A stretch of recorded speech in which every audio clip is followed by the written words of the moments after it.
자, 9장 유동부채입니다, 여러분. 그동안은 우리가 이전 강의들에서 이제 자산 쪽을 봤다면, 지금은 이제 부채 쪽으로 들어왔어요. 그래서 이제 부채에 대해서 공부를 할 건데, 여러분, 부채라는 거는 미래의 경제적 자원의 유출을 가져오는 의무잖아요. 근데 이제 이 부채는 이제 상한 기간에 따라서 유동부채와 비유동부채로 구분해 볼 수 있는데요. 자, 이번 강좌에서는 유동부채에 대해서 학습을 해볼 겁니다. 그럼 유동부채라는 건, 자, 1년 이내, 결산일로부터 1년 이내에 상환해야 될 부채입니다. 자, 꼭 현금으로 상환해야 되는 건 아니고요. 현금 등으로 상환하는 거예요, 여러분. 꼭 현금으로 상환해야 되는 건 아니고 현금이 아닌 것도 될 수 있어요. 현금 등으로 상환해야 될 부채다. 이렇게 기억을 하시면 됩니다. 자, 만약에 여러분 결산일로부터 1년 이후에 상환한다라고 하면 이때는 그렇죠. 비유동부채가 되는 거예요. 그래서 예를 들어서 우리가 1년 이내에 갚아야 될 차입금은 이제 단기 차입금이에요. 근데 1년 이후에 갚아야 된다? 장기 차입금이 되는 거죠. 자, 이렇게 해서 결산일로부터 1년 이후냐, 이내냐. 이렇게 해서 여러분들이 장단기를 구분하시는 거예요. 자, 우리 그동안 앞에서 자산 쪽에서 공부했던 개정 과목들 중에 채권과 관련된 개정 과목 주요 몇 가지를 제가 저기다 적어봤는데, 여러분, 우리가 상기업에서 상품이나 제조기업에서 제품을 외상으로 팔면 그 받을 채권을 뭐라고 그래요? 그렇죠. 외상 매출금. 상품이나 제품을 판매하고 약소금을 받으면 뭐라고 그래요? 그렇죠. 받으러. 자, 이 외상 매출금과 받으러옴을 합쳐서 우리가 매출 채권이라고 하는 거예요. 자, 그러면 여러분, 자, 외상으로 판매한 사람이 있으면 외상으로 상품을 산 사람도 있잖아요. 그럼 반대편의 입장에서는 그렇죠. 외상 매입금이 되는 거예요. 자, 상품을 또는 제품을 판매하고 약소금을 받으면 받으러옴이죠. 그러면 그 반대편에 있는 사람의 입장에서는 상품이나 원재료를 구입하고 어음을 발행할 수 있잖아요. 그런 경우에는 뭐가 돼야 돼요? 그렇죠. 지급어음이 돼야 돼요. 이해되시죠? 자, 우리 미수금은 어떤 거였었어요? 자, 비품이나 차량이나 이런 상거래 이외 거래에서 우리가 외상으로 받을 돈이 있다 그러면 미수금. 자, 그럼 여러분 예를 들어서 비품을 외상으로 팔고 돈을 나중에 받기로 하면 미수금이지만 비품을 외상으로 구입하면 차변의 비품 대변에 미지급금 이렇게 되는 거죠. 자, 단기 차입금은 내가 돈을 1년 이내에 갚기로 하고 빌린 건데 그러면 그 반대편에 있는 사람은 돈을 빌려준 거잖아요. 그래서 단기 대여금이 되는 거예요. 이렇게. 자, 또 뭐가 있어요, 여러분? 자, 우리가 선급금과 선수금이 있죠. 자, 우리 선급금은 물건을 구입하는 사람이 물건을 받기 전에 돈을 미리 준 거고, 선수금은 물건을 파는 사람이 물건을 보내주기 전에 돈을 미리 받은 거고, 그래서 선급금 미리 준 거는 상품으로 받을 권리니까 자산이고, 선수금 미리 받은 거는 우리가 나중에 물건을 보내줘야 되니까 부채예요. 이렇게 해서 구분하시는 거예요. 또 가지급금이 있고 뭐가 있어요? 가수금이 있고, 그렇죠? 자, 그럼 여러분, 우리가 하나하나씩 이제 부채 개정 과목을 한번 볼게요. 자, 첫 번째는 이제 매입 채무예요. 그럼 매입 채무는 기업의 주된 영업 활동과 관련된 채무예요. 자, 상기업에서는 주된 영업 활동이 뭐예요? 상품을 구입하는 거죠. 제조기업의 주된 영업 활동은 원재료를 구입하는 거죠. 이처럼 상기업에서 상품이나 또는 제조기업에서 원재료를 외상으로 구입하거나 또는 구입하고 어음을 발행하거나 이런 채무를 우리가 매입 채무라고 하는 거예요. 그래서 매입 채무라는 거는 외상 매입금과 지급어음을 통합해서 우리가 매입 채무다 이렇게 구분을 하는 겁니다.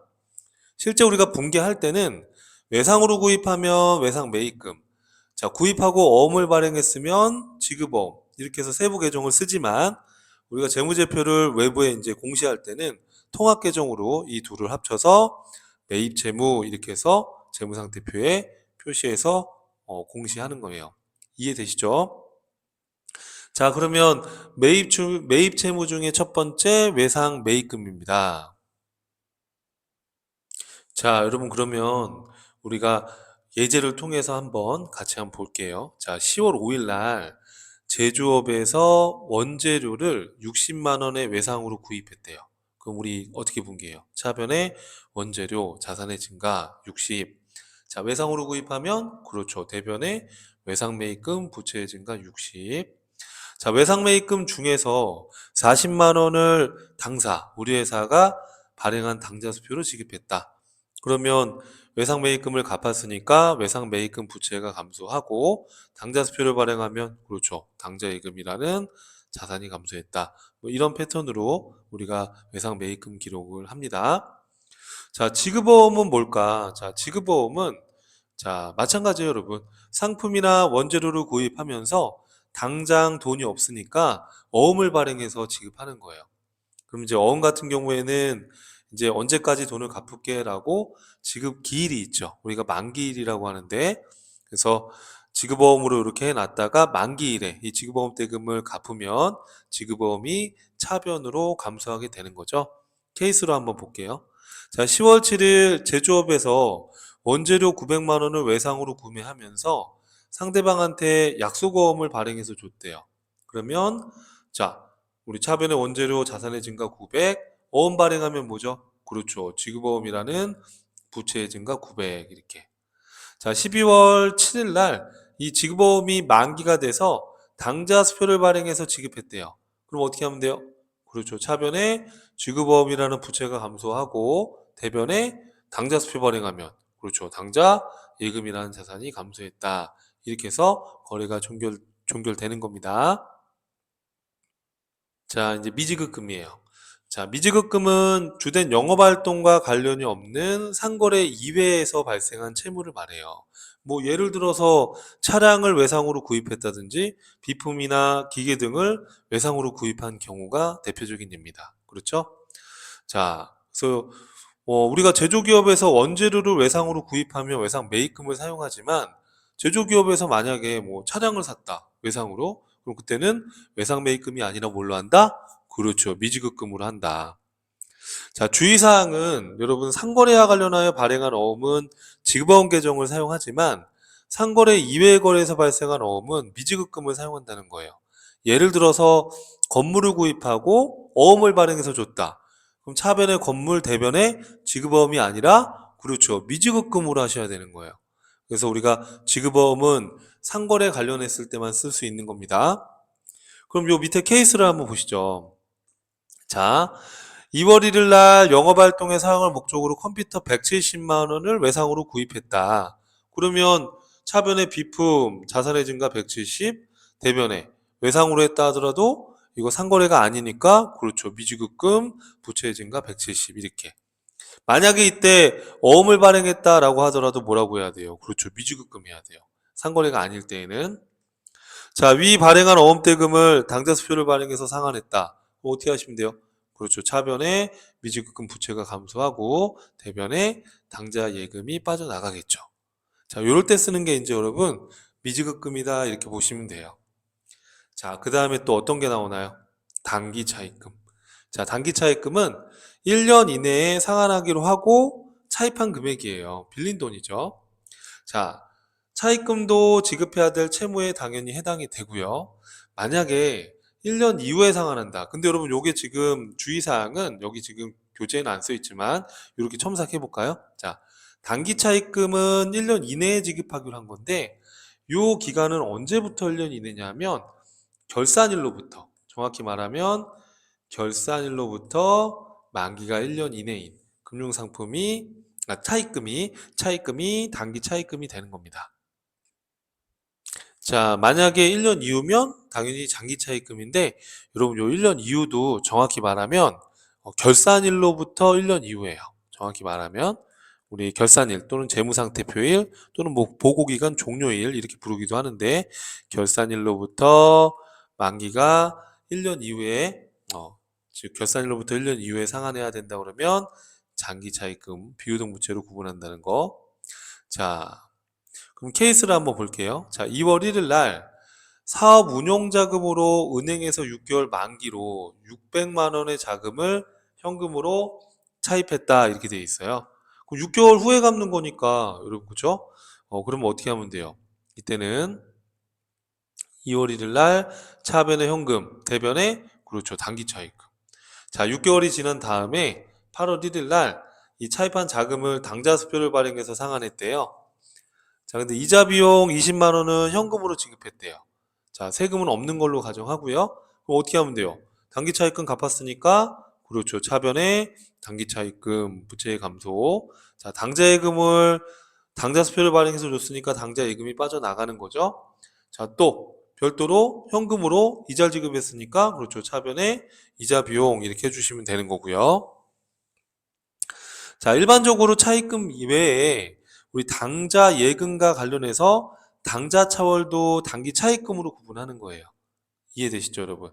자, 당좌 차월 계정 과목을 기준에 사용하였다가 단기 차입금으로 수정 분기를 하는 경우도 있는데, 자, 우리 당좌 차월은 어떤 거냐 하면은 우리 앞전에서 공부했지만 다시 한번 제가 설명해 보면, 당좌 차월은 당좌 수표를 발행할 때 당좌 예금 잔액 범위 내에서 발행하는 거지만, 이게 한도를 더 설정해서 당좌 예금 잔액보다 한도 범위 내라면 수표를 더 발행할 수 있게 그렇게 해준 게 바로 당좌 차월이에요. 예를 들어서 그럼 예를 들어 볼게요. 자, 지금 당좌 예금 통장에다가 100원을 넣어놨어요. 이렇게 현금으로요. 자, 근데 이번에 상품을 120원짜리 구입하면서 당좌 수표 120원 수표 발행할 수 있어요, 없어요? 원래는 없죠. 왜냐하면 지금 당좌 예금 지금 예금 잔고가 100원밖에 없으니까. 자, 그럼 이거 굉장히 불편하겠죠. 이 수표 발행할 때마다 잔고 확인을 다 해야 되고 불편하니까 당좌 차월이라는 제도를 만들어 놨어요. 당좌 차월.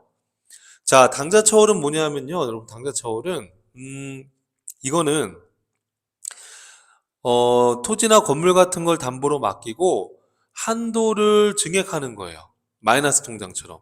예를 들어서 내가 통장에 잔액이 하나도 없어도 50원을 뺄 수 있게 이렇게 해놓는 거예요. 그러면 내가 지금 100원밖에 없지만 150원까지 수표 발행을 통해서 인출할 수 있는 거예요. 그럼 이 경우에는 120원짜리 수표 발행할 수 있죠. 그렇죠? 그럼 대변에 당좌 예금 해가지고요. 자, 100원이 먼저 없어지고요.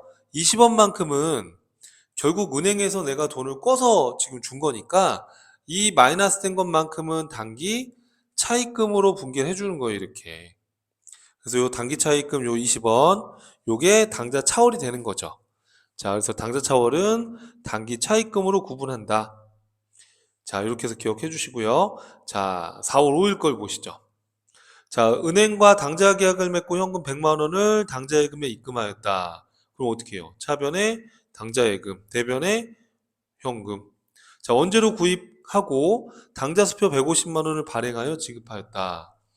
그러면 어떻게 해요? 차변에 원재료. 자, 대변에 당좌 예금하면 되는데, 여러분, 당좌 차월이 70만 원 한도가 있대요. 자, 그러니까 원래는 자, 당좌 예금이 100만 원밖에 없으니까 자, 150만 원짜리 수표 발행할 수 없는 거죠. 근데 한도가 70만 원까지 있으니까 170까지 지금 수표 발행할 수 있잖아요. 그래서 150만 원짜리 수표를 발행해서 줬대요. 그러면 수표 발행하게 되면 무슨 예금이 감소해요? 그렇죠. 당좌 예금.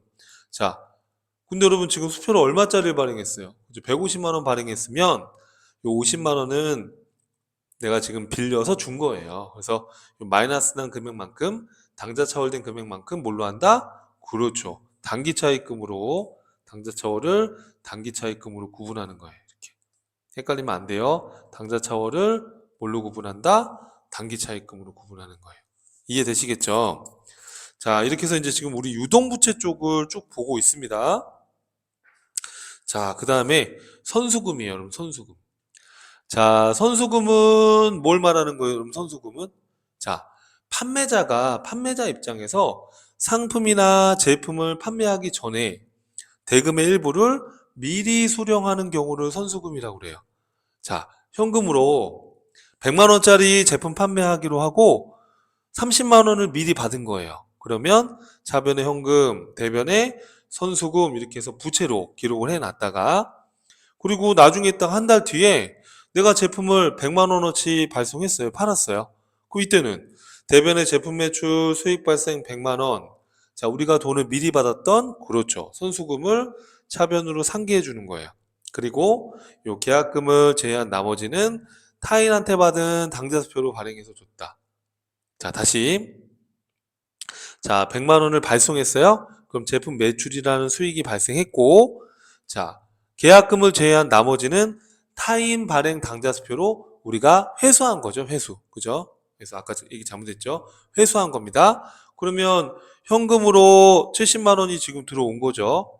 왜? 계약금이 지금 우리가 지금 계약금이 얼마 있었어요? 30만 원 있었으니까 그 30만 원 차변으로 상기해 주고 나머지 70만 원은 타인 발행 당좌수표로 회수했다고 했으니까 현금으로 처리해 주면 되는 거예요. 이해되시죠? 자, 그래서 헷갈립니다, 여러분. 선수금은 내가 물건을 판매하기 전에 돈을 미리 받은 거. 그래서 이렇게 돈 받았을 때 선수금 부채로 했다가 물건을 판매하면 선수금을 차변으로 상기시켜 주는 거예요. 이해하시겠죠? 자, 그다음 마지막으로 가수금이에요, 여러분. 가수금. 자, 가수금은 이제 실무하다 보면 이런 경우가 있어요. 통장에 돈이 들어왔는데 이게 왜 들어왔는지 내용을 모르는 경우가 있어요. 그럴 때는 대변에 가수금 이렇게 해놨다가 나중에 이 통장에 들어온 이유를 밝혀내면 이 가수금을 차변으로 없애고 알고 봤더니 이 보통예금에 20만 원 받은 거는 외상매출금 대금을 회수했던 거였더래요. 그러면 이때는 외상매출금이 이렇게 줄어야 되는 거잖아요. 이해되시죠? 그래서 가수금은 현금 등을 받았지만 내용이 확정되지 않은 경우 이때 사용하는 거고요. 자, 내용을 알 수 없는 현금 등을 수령한 경우에는 자, 우선은 차변의 현금 대변에 가수금 이렇게 처리했다가 나중에 요 계정 과목이 밝혀지면 해당 계정으로 대체해 주면 되는 거예요. 어떻게? 차변에 가수금 이게 외상매출금이었다 그러면 대변에 외상매출금 이렇게요. 그래서 20만 원의 보통예금으로 수령했는데 내용을 알 수 없으니까 가수금 이렇게 해놨는데 알고 봤더니 거래처의 외상대금으로 밝혀져서 이 가수금은 없애주고 외상매출금으로 이렇게 정리분계를 해주는 거예요. 이해하시겠죠, 여러분? 자, 그래서 이번 시간은 우리 유동부채에 대해서 공부했는데 자, 우리 유동부채에 해당하는 계정 과목 어떤 거 있었어요, 여러분? 방금. 자, 첫 번째는 매입채무, 외상매입금과 지급보험을 합쳐서 매입채무라고 하고요. 또 미지급금, 그죠? 그리고 단기차입금. 또 뭐가 있었어요? 선수금, 또 가수금. 이런 것들이 대표적인 유동부채 계정 과목에 해당이 돼요. 이해되시죠? 자, 그래서 여기까지 한번 정리해 보시고 다음 강에서 그 다음 내용 이어서 가겠습니다.